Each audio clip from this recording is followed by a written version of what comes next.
Nah, kemudian Mu'tazilah, ini kita pernah menyinggung masalah Mu'tazilah ini, kelompok yang cerdas-cerdas orangnya. Pendirinya bernama Wasil ibn Atha. Ini muridnya seorang tabi'in kibar, ulamanya tabi'in. Muridnya itu bernama Wasil bin Atha, gurunya itu bernama Hasan al-Basri. Nah, ketika itu ada yang bertanya kepada Hasan al-Basri, orang yang melakukan dosa besar itu bagaimana posisi dia itu? Nah, bagaimana kita namakan dengan orang yang melakukan dosa besar? Nah, nyeletuklah dia ini Wasil bin Atha. Katanya orang yang pelaku besar ini dia antara satu posisi di antara dua posisi, katanya berada di posisi antara dua posisi. Tidak juga berada di surga, tidak juga berada di neraka. Nah, tidak juga dia sebagai seorang mukmin, tidak juga dinamakan seorang kafir, berada di tengah-tengah. Nah, kata Wasil bin Atha, ini pintar Wasil bin Atha. Dia ini satu kekurangannya itu tak bisa nyebut huruf R. Nah, ya bisa kan, ada kan kita nyebut R. Kalau ngomong itu pintar kecerdasannya diakui, cerdas sekali. Wasil hafal Al-Quran, hafal dalil-dalil. Nah, itu cuman penyimpangan dalam masalah akidah seperti itu. Ntar kalau ngomong itu, nah itu tadi R-nya tuh kental sekali. Nah, cerdas, hawa cerdasnya dia bisa ngomong berjam-jam itu tak ada huruf R-nya. Bisa tidak kira-kira, Pak?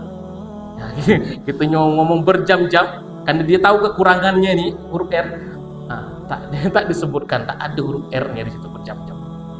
Nah, sebab kalau bahasa Indonesia kan padanan katanya ya tak ada gitu-gitu ya bahasa Indonesia. Tapi kalau bahasa Arab itu dia memiliki padanan banyak sekali.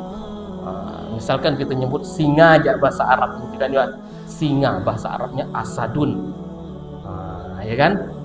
Asadun, kemudian bisa juga dinamakan Hamzah. Nah, itu juga bahasa Arab, nama Hamzah itu singa gak artinya. Nah, kemudian apalagi kambing lah, kambing misalkan bahasa Arabnya kambing itu wanamun. Nah, kemudian ada juga maiz, ya kan? Gitu. Jadi yang kita tahu cuma dua ya. Sebenarnya bahasa Arab kalau kita buka kamus, kita misalnya mau tahu apa dari itu sholat dalam bahasa Arabnya, ternyata sholat itu maknanya banyak sekali. Cara untuk mengungkapkan sholat itu punya banyak kata gitu. Itulah yang digunakan oleh Wasil bin Atha. Artinya pembendaharaan katanya itu banyak sekali. Bukan makanya bisa saat berjam-jam gitu lah kalau ngomong itu menyampaikan kajian ini tak ada huruf R-nya. Pintarnya itu Wasil bin Atha. Nah, inilah mazhabnya yang dikembangkan sehingga masuk awalnya itu adalah dalam masalah akidah. Awalnya ini munculnya itu adalah masalah akidah, kemudian dibawalah ke dalam dunia politik. Kemudian masuklah mereka ke pemerintahan dan dijadikan mazhab resmi pada dinasti Abbasiyah di zamannya Al-Ma'mun, Khalifah Al-Ma'mun, kemudian Khalifah Al-Mu'tasim.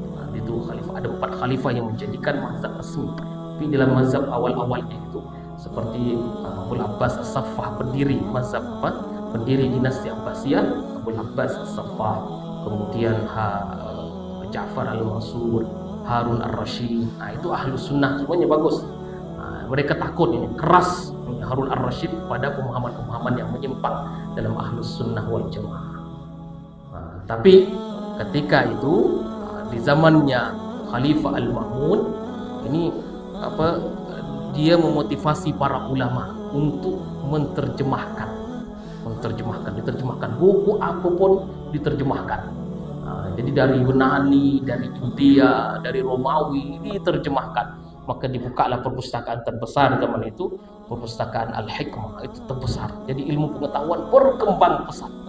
Maka kita tahu banyak sekali ulama-ulama di zaman tersebut, terutama dalam mazhab 4 itu, mazhab Syafi'i, ya kan, Hanafi, kemudian Maliki, Syafi'i, Hambali. Nah, itu ada di zamannya dinasti.